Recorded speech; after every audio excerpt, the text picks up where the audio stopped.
Actualidad Radio, la información nunca sonó tan bien. Titulares de las noticias más importantes en cada tarde. Israel atacó anoche, como ustedes han escuchado, las bases militares iraníes, donde se cree que el régimen islámico desarrollaba su programa nuclear. Unos 200 aviones israelíes y decenas de drones que habían sido escondidos previamente en territorio iraní realizaron el ataque en perfecta coordinación y lograron destruir todos los objetivos de la misión. El primer ministro Benjamín Netanyahu explicó poco después que el bombardeo destruyó docenas de objetivos militares, entre ellos los almacenes de misiles de mediano y largo alcance de Irán. El presidente Donald Trump, que se encontraba en un picnic, convocó a su gabinete de ministros a una reunión de emergencia que comenzó poco después de las 9 de la noche en la Casa Blanca. El secretario de Estado, Marco Rubio, aseguró que se trató de una acción unilateral israelí en la que los Estados Unidos no participaron y advirtió al gobierno islámico evitar cualquier agresión contra los intereses de Estados Unidos en la región. Horas antes del ataque, el presidente Trump había dicho que prefería esperar a la próxima sesión de negociaciones que iba a tener lugar en Omán durante el próximo fin de semana, que ha sido cancelada. El presidente también explicó que hace 2 meses le dio al gobierno de Irán un plazo de 60 días para llegar a un acuerdo, pero que el tiempo se venció ayer sin que los iraníes cumplieran con los requisitos de la negociación. Fuentes de prensa del Medio Oriente reportaron que el jefe del Estado Mayor de las Fuerzas Militares de Irán, el comandante de la aviación, varios científicos del programa nuclear y unos 20 generales murieron en el ataque. Y hace unos minutos, durante la tarde de hoy, el sistema de defensa israelí detectó misiles procedentes de Irán y se escucharon algunas explosiones en la región de Tel Aviv. El gobierno israelí canceló las clases y ordenó a sus ciudadanos estar preparados para evacuar a los refugios si fuera necesario. En otras informaciones, un juez federal del norte de California determinó anoche que el presidente Trump violó el título 10 cuando envió a soldados de la Guardia Nacional a Los Ángeles y ordenó que los militares regresaran a la autoridad del gobierno estatal. Pero un tribunal de apelaciones suspendió la orden esta tarde. La más reciente medición de la Universidad de Michigan reveló que la confianza de los consumidores aumentó 16 puntos en mayo, mucho más del pronóstico de los analistas financieros.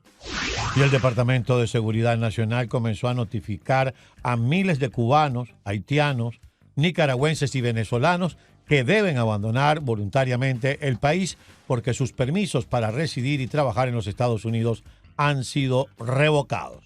El primer ministro de Japón llamó por teléfono al presidente Donald Trump para acelerar las negociaciones sobre el intercambio comercial entre ambos países. Y el chofer del vehículo usado en el atentado del senador colombiano Miguel Uribe fue capturado por la policía y reveló quién organizó el complot para asesinar al político. Dominado, por supuesto, por la situación de guerra en el Medio Oriente.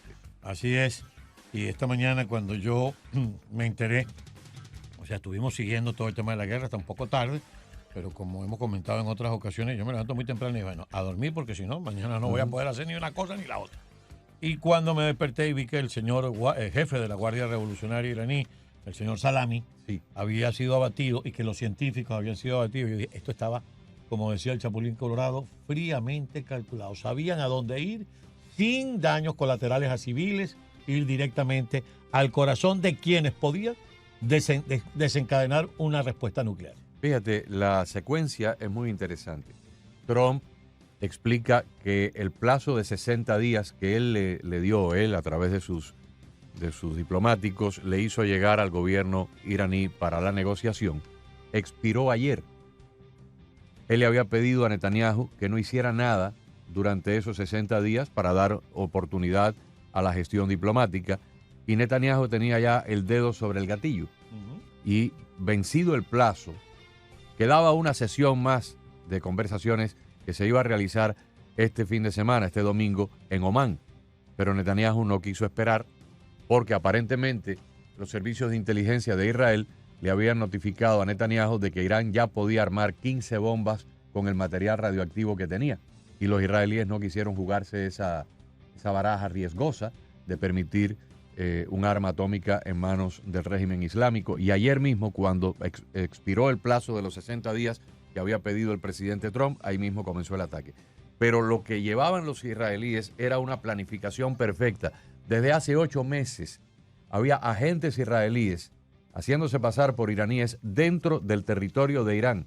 Y por alguna vía, ellos lograron llevar los drones y los escondieron en cuevas, los escondieron en cajas, en lugares, me imagino que habrán alquilado locales comerciales y tenían los drones dispersos, escondidos dentro de Irán.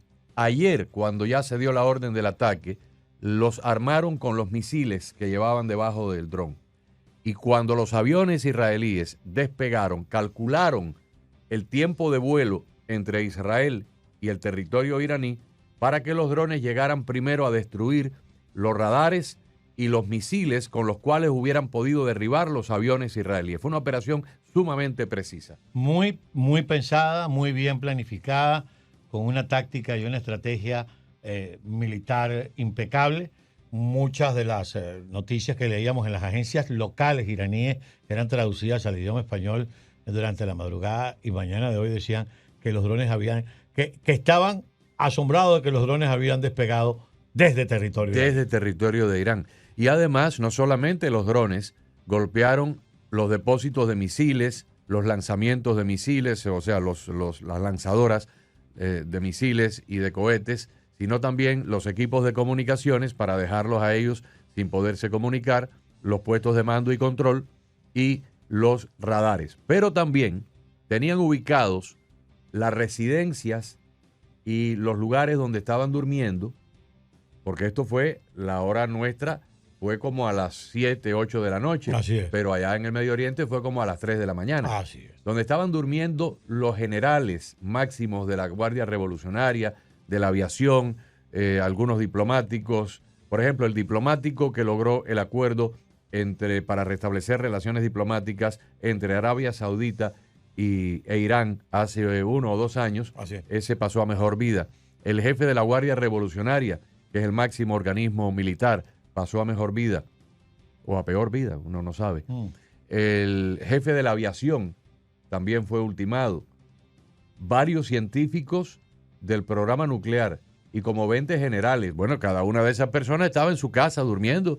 No creo que hayan estado todos juntos en una misma edificación, lo cual hace pensar que los tenían ubicados, sabían las direcciones, sabían las coordenadas geográficas y a cada uno de ellos les cayó un dron encima. Me estaba diciendo mi hijo más temprano, está muy pendiente de lo que está ocurriendo, me decía que en el caso del jefe de la Guardia Revolucionaria, no fue que se dañó el edificio, no fue que se dañó el apartamento, no, directamente la habitación. El dormitorio. La habitación donde se encontraba. Exacto. No fue que volaron todo un edificio para acabar porque el hombre estaba allá adentro, no. Directo a la habitación donde el tipo se encontraba. Así es. Y tiene que haber sido con un dron porque los drones atacaron primero y los aviones llegaron después. Si hubieran esperado a matarlo con un avión, él hubiera tenido tiempo de huir al escuchar las explosiones de los drones. Claro. Tiene que haber sido en el primer instante del ataque, cuando estas personas murieron. Y yo creo que, básicamente el efecto sorpresa. Sí. El efecto sorpresa fue un factor determinante en esto. Ahora, ¿qué podría venir? Es el gran análisis que todos quieren. ¿Qué podría venir? Bueno, ya esta tarde Irán lanzó prácticamente lo único que podía hacer era tirar unos misiles hacia Israel. Tiró cerca de 100. Las fuerzas militares israelíes con esta cúpula de detección anticipada lograron destruir 93, se filtraron 7 y esos 7 pues cayeron a tierra. Aparentemente la mayoría de los que cayeron a tierra en la región de Tel Aviv. No tenemos reportes de daños o de víctimas, pero de 100, un 93% fueron destruidos, que creo que es un porcentaje bastante exitoso. Por ahora las cadenas informan que Israel está bajo ataque como respuesta, que están tratando, según información que me envían, están tratando de, por supuesto, vulnerar el domo, el escudo. Están sonando las alarmas. Vamos a ver cuál va a ser el resultado, pero yo creo que así como estaba absolutamente bien planificado, Agustín.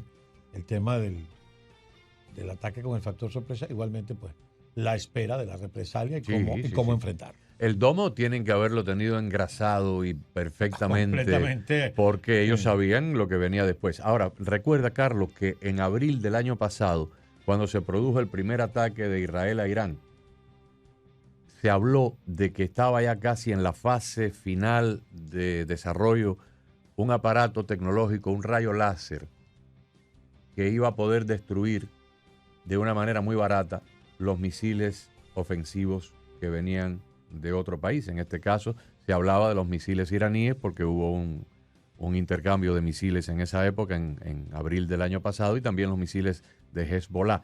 Este aparato, que lo han estado desarrollando científicos israelíes, iba a abaratar el proceso de la destrucción de los misiles ofensivos, porque cuando Israel dispara un antimisil, ese antimisil vale cientos de miles de dólares cada uno. O sea que es un gasto extraordinario. Si te llueven 500 o 600 misiles de Irán o de otro país, destruirlos todos, pues es un gasto extraordinario. Pero con el rayo láser tiene una serie de controles por computadora, está equipado con la misma red de detección de radares y se mueve a una velocidad muy rápida para poder establecer la puntería, la telemetría. Sí, para dar en el blanco vez que... Pero es instantáneo porque cuando detecta el misil, se produce el disparo. Claro, porque eso probablemente tenga salida desde varios lugares. Y esté trabajado desde el punto de con inteligencia artificial. Pero como el rayo láser va a la velocidad de la luz, es instantáneo. O sea, no hay que esperar que un antimisil salga, despegue, intercepte. No, el rayo láser inclusive tiene la capacidad, decía la noticia, si falla y se equivoca, porque no tiene la precisión y la puntería en el primer disparo, automáticamente los sensores corrigen la telemetría y el rayo láser vuelve a disparar hasta que destruye. Y si es a la velocidad de la luz, ni cuenta se dan. Pero además, decían que por un misil, creo que costaba como $80 o $100 la electricidad con que hay que cargarlos. No puede ser. Que se cargan con unas baterías. Agustín, usted que es un hombre ducho en ese tema. El principio de esto era lo que ocurría en la época de la tormenta del desierto con los Patriots. Los Patriots fue la primera generación de lo que hoy es la cúpula israelí. Fue la primera cuando generación. Salía un misil enemigo, inmediatamente salía un misil Patriot, claro, y lo interceptaba y no lo dejaba llegar y lo hacía explotar. Lo que pasa es que los misiles que se dispararon contra Israel eran unos misiles soviéticos llamados Scud, y eran muy grandes. Era un misil que era del tamaño de un edificio de 3 pisos, y el diámetro era como el diámetro de un Volkswagen, ¿no? Era una cosa, un tabaco gigante.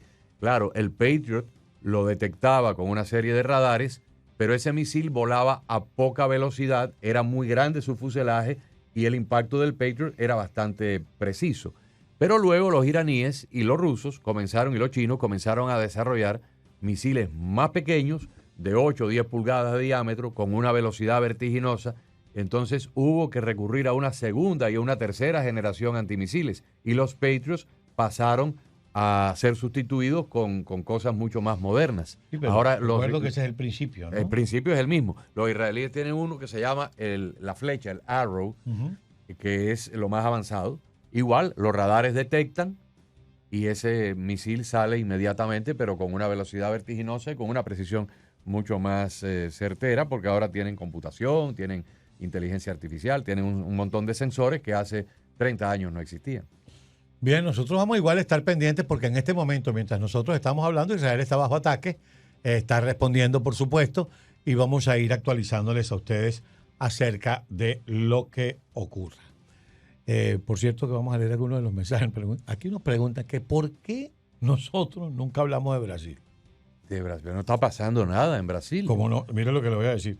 En carnavales nosotros hablamos de Brasil. Sí, pero no hay guerra, no hay... Brasil cuando se han producido informaciones que tienen que ver, por ejemplo, el tema de la enfermedad de Lula, que no pudo ir a una reunión, a una cumbre. Lo dijimos acá. Hubo unos desastres naturales con unas inundaciones, lo mencionamos acá. Hemos comenzado también el proceso judicial de Bolsonaro, que estaba interrogado por el Tribunal Supremo.